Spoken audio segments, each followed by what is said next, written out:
मैं सरकार को भी कहता हूँ कि आप आए देखें और मुझे जहाँ चाहे वहाँ बुलाया जाए, सारे मीडिया प्रभारी हो, सारे चैनल हो, सब हो, और मैं वहाँ हूँ, मैं वहाँ भी अपना काम करके दिखा दूंगा। सारे हॉस्पिटल में एक कमरा दे दिया जाए, सबसे पहले मैं मरीज को देखूंगा, चेक करूंगा, मेरा जो भी होगा उसको रोकूंगा और ठीक कर दूंगा और बता दूंगा उसको मेरा है। क्या दिक्कत है भाई, क्या प्रॉब्लम है? तो क्या हम तुम्हारा नहीं कहते हैं? तब तुम्हारा अच्छा कैसे लगता है जो तू से बना हुआ है? तुम अच्छे कैसे लगते हो जो तू से बने हुए हैं? तब तुम कौन सी भाषा करते हो? ये तू तड़ाक नहीं है, ये ईश्वर को संबोधन करने वाला तू है। आप यहाँ भी तो सोच सकते हैं। कितने लोगों की टीम है, कितनी महिलाएं हैं, उसमें कितने पुरुष हैं? टीम तो हम कुछ नहीं है, यहाँ तो मैं ही अकेला काम करता हूँ भाई। बाकी सारे सेवक हैं जो समय पे आते हैं, ठीक होते हैं, अपने घर चले जाते हैं। ये मतलब परमानेंट ठीक नहीं हुई है, मैं ये कहता हूँ। अब इनको आना पड़ेगा, कोई परमानेंट भी ठीक हो सकता है। ऐसे लाखों केस आएंगे मेरे पास, जिनमें से बहुत सारे लोग परमानेंट ठीक हो जाएंगे एक ही बार में। ये शनिदेव महाराज की एक छोटी सी तस्वीर, वो तस्वीर आज भी मेरे पास है। उसकी आंखों से 2 रश्मियां निकली, मेरे मस्तिष्क में समा गई। उसके बाद एक कवित्व शक्ति खुली और उससे मैंने शनिदेव महाराज की दुनिया भर की स्तुतियां लिखी। और विशाल आश्रम की बात है, वहाँ भी पानी भरा है, वहाँ भी पानी भरा है, ये टीन है, ये टीन है। इसके लिए लोन भी लिया हुआ है? नीचे रोडियां भरी हुई है। नहीं, एक मकान बनाया था वो बेच दिया है अभी। इसके लिए सेवा, मतलब सेवा करना चाहते हैं? सेवा ही है। महिलाएं, बुजुर्ग महिलाएं बैठी थी आपके शिष्य, उनसे तू तड़ाक से बात कर रहे थे, तेरी ये प्रॉब्लम है, तू ये कर सकती है, उनकी माँ समान है। क्या आपके शिष्यों को ये शोभा देता है? ये तो हमें किसी को भी शोभा नहीं देता। क्यों? क्योंकि हम तू शब्द का अर्थ ही नहीं जानते। बैठ के उठ नहीं पाती थी क्या? नमस्कार, आप देख रहे हैं दिल्ली बैठिए, क्राइम उठ। मोर्चा। और उस वक्त हम दिल्ली से तकरीबन 40 से 50 किलोमीटर दूर आए हैं मन्नू भैया जी के आश्रम में। और एक महिला यहाँ है, वो अस्वस्थ थी, लेकिन बताया जा रहा है कि अब वो स्वस्थ हो गई है। हाँ? और मन्नू भैया का कहना है कि जो डॉक्टर नहीं कर सकते वो मन्नू भैया कर सकते हैं। आइए इसी विषय पे आज रोशनी बैठने में दर्द हुआ, उठने में तो नहीं ज्यादा हुआ? समय नहीं लगे। गुरुजी, मैं बैठ के उठ तो गए ना। 5 मिनट आपसे लेना हाँ जी। जी। सबसे पहले तो सोशल मीडिया पे आपको सभी जानते हैं और जो आपकी फैन फॉलोइंग है वो जबरदस्त बढ़ रही है। हाँ। लेकिन मैं आपसे आग्रह करूंगा कि आप दिल्ली क्राइम मोर्चा के दर्शकों को अपना पूरा परिचय दीजिए। सबसे पहले तो दिल्ली क्राइम मोर्चा का धन्यवाद जी। वो एक सत्य को दिखाने आए। असत्य का ये दरबार नहीं, इसलिए मैं सबके सामने ही सारे काम करता हूँ। एकांत में कभी छिपके कोई काम नहीं करता। मेरी 2 ही क्या कहते हैं लोकेशन होती है, एक शनिधाम के अंदर और या फिर मेरे घर में। इसके अलावा मैं कहीं नहीं जाता। मुझे 12 साल हो गए कहीं भी गए, रोजाना काम करता हूँ।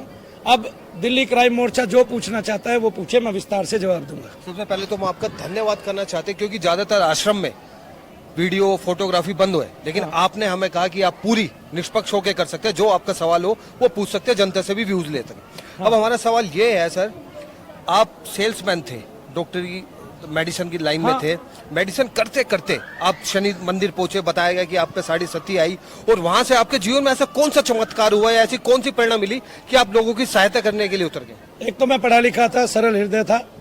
M.Com दिल्ली यूनिवर्सिटी से मैंने की हुई है। सरल हृदय भी था, सहसा विश्वासी भी था। लोगों ने बहुत ठगा, बहुत धक्के दिए, जिसको जो दे दिया वो कभी वापस नहीं मिला। दूसरा, फिर मैंने जब मुझ पे साढ़े सती आई, कोई भी काम बहुत ऊपर तक जाता फिर वो नीचे गिर जाता।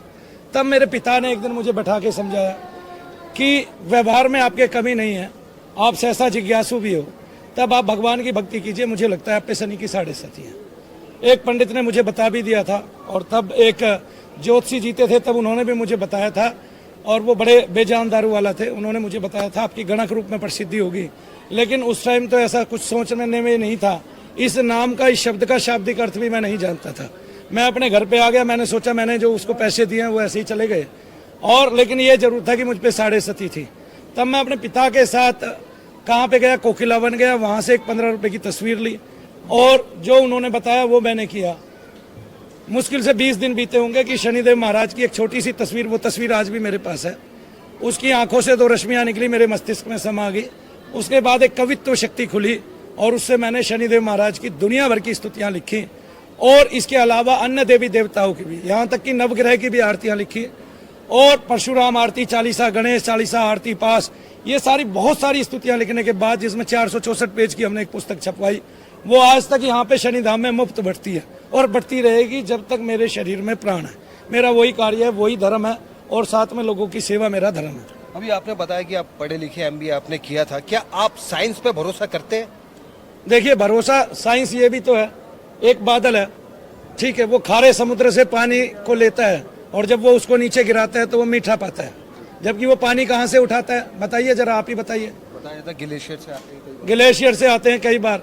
और समुद्र से आता है, और जब ग्लेशियर और समुद्र से पानी आता है तो वहां का पानी खारा है, बादल मीठा करके बरसाता है। किसी को तो बादल बनना पड़ेगा।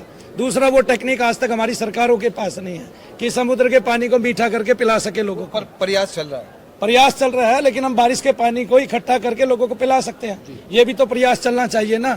जब सरकार इतना ही प्रयास नहीं कर पा रही तो और क्या प्रयास इसका करें। मतलब आप साइंस पे भरोसा नहीं करते। साइंस पे भरोसा मैं करता हूँ। वहां तक साइंस ने बहुत सारे चमत्कार किए हैं, हमें बहुत सारे इंस्ट्रूमेंट दिए हैं। आप मुझे आगे फिल्मांकन कर रहे हैं मेरा, ये सब साइंस ही तो है और क्या है। लेकिन साइंस जो है उससे भी एक सूक्ष्म स्तर है, जो हमारी पहले से आयुर्वेदा यानी कि वेद साइंस थी। और वेद साइंस में हमें पहले से ही बताया गया है कि जल से विद्युत बनाइए, इनसे ये सब कुछ बनाया जा सकता है, पवन से आप विद्युत बनाइए, ये सब हमारे उसमें लिखा हुआ है। जहाज के लिए लिखा हुआ है, पानी के जहाज के लिए लिखा हुआ है, नौका विहार के लिए लिखा हुआ है। ये सब किसने दिया है? ये मेरे वेद ने धरती को दिया है, इस धरा को दिया है, और वहीं से मैंने प्रेरणा पा रखी है सारी की सारी टोटली। हाथरस का आपको पता ही होगा कितने लोगों की, महिलाओं की जान गई। ऐसे बहुत सारे बाबा है, जब टीवी खोलो तो एक नया बाबा उत्पन्न हो जाता है, भाषण भी देता है और बहुत सारे मोटिवेशन वीडियो भी देते हैं। जो बाबा पाखंड रचते हैं, लोगों के विश्वास से खिलवाड़ करते हैं, ऐसे बाबाओं के लिए आपका क्या संदेश है? ऐसे बाबाओं के लिए नेशनल टीवी को नीचे आना पड़ेगा, धरा पे। उन सारे टीवी चैनलों को मनु भैया के पास आना पड़ेगा। उसकी वजह बताइए। 20 साल हो गए, तब उनके पास आएंगे तो वो दिखा पाएंगे। सत्य ये है, अगर ऐसे परोसा जाए तो मेरे भारत का जो वेद है, विज्ञान है, और मेरे भारत की जो धरा है वो बहुत ऊंची हो जाएगी। और मेरे भारत की जो पृष्ठभूमि थी, जो ऋषियों ने बनाई थी, वो और ऊंची हो जाएगी। तब आपको पता चलेगा कि लाखों बीमारियां कपोल कल्पित हैं और उन बीमारियों का इलाज हॉस्पिटल में है नहीं, जबकि डॉक्टर उनका इलाज करने की कोशिश करते हैं, अथक प्रयास भी करते हैं कुछ डॉक्टर, और कुछ ये सोचते हैं कि उनकी डिग्री मुफ्त में ना जाए, वो लोगों का कल्याण कर सके। लेकिन 90% डॉक्टर जो है केवल पैसा जोड़ने पे लगे हैं। उनका मरीज ठीक नहीं हुआ, अब आज ऑपरेशन किया है, उसको एसिडिटी दर्द है, तो वो सीधा ये कहते हैं कि आपको अब भ्रम हो गया है, या किसी अन्य डॉक्टर का नाम ले देते हैं। तब मैं ये कहता हूँ डॉक्टरों से मरीज ठीक ही नहीं होते। और अभी भी यहाँ भी एक जो है गठिया बाई की 1 या 2 मरीज ऐसी पाएंगे आपको, जिनको कभी डॉक्टरों से हॉस्पिटलों से आराम नहीं पड़े थे, और यहाँ तकरीबन ठीक होने जा रही है। जय श्री ऐसी कौन सी अलौकिक शक्ति आपके पास प्राप्त हुई? क्या, कौन सा ज्ञान है ऐसा आपके पास? ये शरीर है, इस शरीर में धाराएं आती हैं, तरंगे आती हैं, ईश्वरीय ऊर्जा आती है, और वो ईश्वरीय ऊर्जा आपको प्राणपण से छूती है। और वो ईश्वरीय ऊर्जा तब आती है जब आप उसका बीज मंत्र जाप करते हैं। वो बीज मंत्र ही मेरे पास है, मैं उसी बीज मंत्र से शक्ति उत्पन्न करता हूँ, और दोनों चीज को सिद्ध करता हूँ। प्रेत का होना भी सिद्ध करता हूँ, पितृ का होना भी सिद्ध करता हूँ, साथ में इष्ट का होना भी सिद्ध करता हूँ। जैसे मैं इसका एक उदाहरण, अनुपम उदाहरण आपको अभी दे देता हूँ। आपका क्या नाम है बहन जी? सरोज। जैसे मैंने सरोज को छुआ नहीं, ठीक है, केवल नाम पूछा, नाम पूछ के उनके नाम से जप किया न्यास करके, और उनको आराम पड़ गए, तुरंत आराम पड़ गए। अभी ये मतलब परमानेंट ठीक नहीं हुई है, मैं ये कहता हूँ। अभी इनको आना पड़ेगा, कोई परमानेंट भी ठीक हो सकता है। ऐसे लाखों केस आएंगे मेरे पास, जिनमें से बहुत सारे लोग परमानेंट ठीक हो जाएंगे एक ही बार में, लेकिन कुछ केस ऐसे भी आएंगे जिनको पुरानी समस्या है। जब एक दिन का आया किराएदार एक दिन में नहीं जाता, और कोई भी डॉक्टर आपके बुखार को एक गोली में नहीं उतारता है, उसके लिए भी कई बार बहुत लंबा दीर्घ अवधि का समय देना पड़ता है। और कई बार जो है उनको क्या करना पड़ता है, दीर्घ अवधि के समय के साथ साथ उन डॉक्टरों को वेंटिलेटर पे भी रखना पड़ जाता है, केवल बुखार के ही मरीज को, और किसी का वो एक गोली में भी उतर जाता है। सेम ऐसे हमें प्रयास करना पड़ेगा, लेकिन इनको डॉक्टर की समस्या नहीं है। आज तक डॉक्टरों ने जो दवाइयां इनको दी वो इनके शरीर पे विपरीत तो असर किया उन्होंने, क्योंकि इनको रोग नहीं था। जब कारण ही आप नहीं पहचानेंगे, मेरा तो मानना ये है उन चिकित्सकों से, जब आपको कारण नहीं पता रोग का इलाज क्या। जब आप आई थी अस्वस्थ थी, अब आप स्वस्थ है, आराम है। कैसा महसूस हो रहा है? अच्छा महसूस अच्छा हो रहा महसूस हो रहा है। ज्यादा समय नहीं लूंगा, लोग बहुत सारे वेटिंग में। 2 सवाल। आपने शून्य से शुरुआत करी, आज एक विशाल आश्रम बना हुआ है, हाँ। किसका धन्यवाद करना चाहते हैं, और कितने लोगों की टीम है, कितनी महिलाएं हैं, उसमें कितने पुरुष हैं? टीम टाम कुछ नहीं है, यहाँ तो मैं ही अकेला काम करता हूँ भाई। बाकी सारे सेवक हैं जो समय पे आते हैं, ठीक होते हैं, अपने घर चले जाते आपके हैं। सेवक और की- विशाल आश्रम की बात ये, वहाँ भी पानी भरा है, वहाँ भी पानी भरा है, ये टीन है, ये टीन है। इसके लिए लोन भी नीचे- लिया हुआ है? नीचे रोडियां भरी हुई है। नहीं, एक मकान बनाया था, वो बेच दिया है अभी इसके लिए। सेवा, मतलब सेवा करना चाहते हैं? सेवा ही है, सेवा के अलावा आपके कुछ जो नहीं है। शिष्य वहाँ बैठे हैं, जो पहले टेस्ट करवाना होता है, मैंने उनसे बात की, तो उनका कहना है कि जो आपकी सर्वाइकल की प्रॉब्लम है वो साइंस की प्रॉब्लम है, हम ठीक नहीं कर सकते। और जो महिलाएं, बुजुर्ग महिलाएं बैठी थी, आपके शिष्य उनसे तू तड़ाक से बात कर रहे थे, तेरी ये प्रॉब्लम है, तू ये कर सकती है, उनकी माँ समान है। क्या आपके शिष्यों को ये शोभा देता है? ये तो हमें किसी को भी शोभा नहीं देता। क्यों? क्योंकि हम तू शब्द का अर्थ ही नहीं जानते। क्यों नहीं जानते कि तू निराकार है, तू सर्वाकार है, तू अम्बे है, तू भवानी है, तू है अम्बे जगदम्बे गौरी। तो तू शब्द जब भगवान के लिए लगाते हैं इसलिए लगाते हैं तू में संभाव है। हमने तू शब्द को गलत मान लिया, यू शब्द को अच्छा मान लिया। क्यों भाई, आप ज्यादा अंग्रेजी वाले हैं क्या? मैं हिंदी भाषी हूं, मुझे तू शब्द में सर्वभाव सम्मिलित लगते हैं। तू शब्द छोटे से लेके बड़े तक के लिए उपयोग किया जाता है। तो क्या हम तुम्हारा नहीं कहते हैं? तब तुम्हारा अच्छा कैसे लगता है जो तू से बना हुआ है? तुम अच्छे कैसे लगते हो जो तू से बने हुए हैं? तब तुम कौन सी भाषा करते हो? ये तू तड़ाक नहीं है, ये ईश्वर को संबोधन करने वाला तू है। आप यहाँ भी तो सोच सकते हैं। जी एक आखिरी सवाल, शनिवार इतवार को ज्यादा भीड़ होती है, हाँ जी, हाथरस का कांड हुआ, अगर आपकी फैन फॉलोइंग जबरदस्त बढ़ रही है, लोगों का आना भी बढ़ रहा है, महिलाएं उसमें ज्यादा आती है, जेंट्स कम आते हैं, अगर भगवान करे कभी कोई भगदड़ हुई तो आपकी व्यवस्था क्या है कि इस भगदड़ से निपटने के लिए? मैंने व्यवस्था ही नहीं करनी, मैं उतने ही आदमी रखता हूँ जितने ठीक कर सकता हूँ। तो इसके लिए मैं केवल चेताता हूँ लोगों को। जब ऐसा होने लगेगा तो मैं 100 लोगों को कहीं कहीं बैठा दूंगा ठीक करके, यानी कि उनको काम करने पे।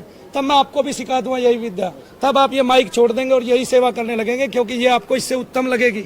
ये भी अच्छी बात है। तो सबसे बड़ा धर्म है। एक और आखिरी सवाल, आपके शिष्य मैंने बात रही भगदड़ आपके की। शिष्य से मैंने बात करी, उनका कहना है कि 5400 का हवन होगा, फिर 3500 का होगा और ऐसे ऐसे होगा। अगर मैं सक्षम नहीं हूँ पैसे से तो क्या मैं हवन करवा सकता हूँ? नहीं, हवन कराने के लिए जोर जबरदस्ती नहीं है, हम बताएंगे जरूर। हमारी एक प्रक्रिया है, जोर जबरदस्ती कोई नहीं है हवन कराने के लिए। आप मुफ्त में भी यहाँ ठीक हो सकते हैं, रोजाना आप मेरे पास आ सकते हैं, मुझसे झाड़ा लगवा सकते हैं। मैं इनमें से किसी से नहीं पूछूंगा तूने कितने गोले कराए, पूछा आपसे? किसी से भी नहीं पूछूंगा आपने कितना यज्ञ करा है। वो हमारी विधि है, हमने इसका खर्चा भी चलाना होता है। हमारा यहाँ 2 से 2.5 लाख रुपए केवल बिजली का खर्च पड़ता है। क्या आप उसमें से 1 लाख रुपए महीने का मुझे दे सकते हैं? बिल्कुल सही बात कही आपने। दे सकते हैं।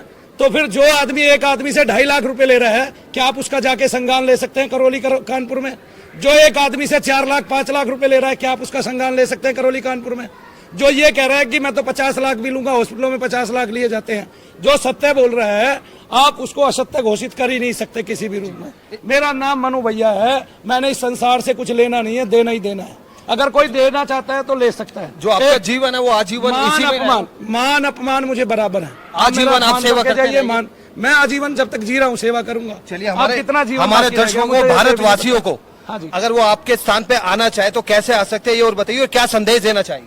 मैं तो केवल एक ही संदेश दूंगा, आना चाहे ना आना चाहे मुझे आने से मतलब नहीं है। मैं एक संदेश दूंगा कि सबसे पहले अगर आप बार बार डॉक्टर के पास जा रहे हैं, आपका लाखों रुपया लग चुका है, आप आंखें बंद कीजिए, जिह्वा को बंद कीजिए, जिह्वा को भी मौन कीजिए और अंतर ही अंतर में ओम नमः शिवाय ओम का जाप कीजिए।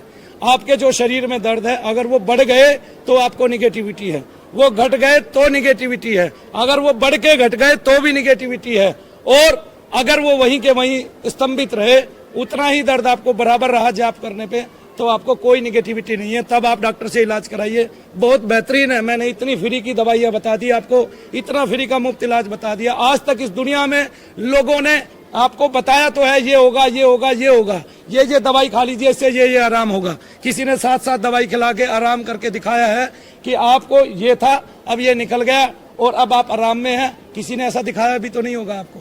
डॉक्टर दवाई खिलाने से 5 दिन की दवाई खिलाने से पहले ये नहीं कह सकता कि बुखार उतर गया, नहीं कर सकता ना।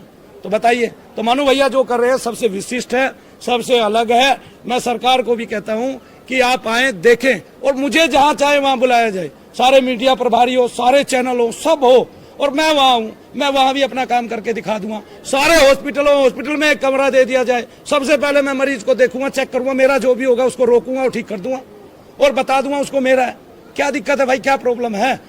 भारत के अलावा अन्य देशों में जितने भी हॉस्पिटल्स हैं सब में एक पादरी बैठा हुआ है, वो पहले आपसे प्रार्थना कराता है, उसी के बाद आपका उपचार होता है, इलाज होता है। और एक बात, ऑस्ट्रेलिया जैसे देशों में, साउथ अफ्रीका जैसे देशों में, अमेरिका जैसे देशों में 40-44 साल तक केवल पैरासीटामोल दी जाती है और यहाँ दवाइयों से लाद दिया जाता है। 40 साल में तो यहाँ आपके 10 साल के बच्चे का पित्त का ऑपरेशन किया जाता है, 40 साल में तो यहाँ आपके हृदय का भी ऑपरेशन कर देते हैं डॉक्टर बिना कारण जाने, आपको दवाइयां खिला के, जबकि पता है दवाइयां सारी दर्द की स्टीरॉइड है। आपको ऐसा अभ्यास डाल दिया भारत के एक आदमी को कि वो जहां दर्द हुआ थोड़ा सा वहीं एक गोली खा लेता है, जहां दर्द हुआ थोड़ा सा वहीं एक गोली खा लेता है।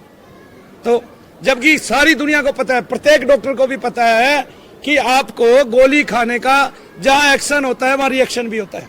जी, जय शनिदेव। चलिए, अब जो मनु भैया ने साधना बताई हम भी उसे करके देखेंगे और यहाँ पर खबर बनाने का हमारे उद्देश्य था कि लोगों की बहुत आस्था है यहाँ पर और लोगों की 3-2.5 हजार सोमवार से शुक्रवार तक आते हैं, लेकिन शनिवार इतवार को संख्या बढ़ जाती है और जिस तरीके से मनु भैया सेवा कर रहे हैं लगता है कि लाखों में भी संख्या जा सकती है। अब उस साधना का प्रयोग हम भी करेंगे। मनु भैया हमें बताइए, हम देखते हैं कि हमें कुछ महसूस होता है या नहीं होता है। बने रहे, देखते रहे दिल्ली क्राइम मोर्चा। मैं राजन राय, कैमरामैन बलराम के साथ, हरियाणा।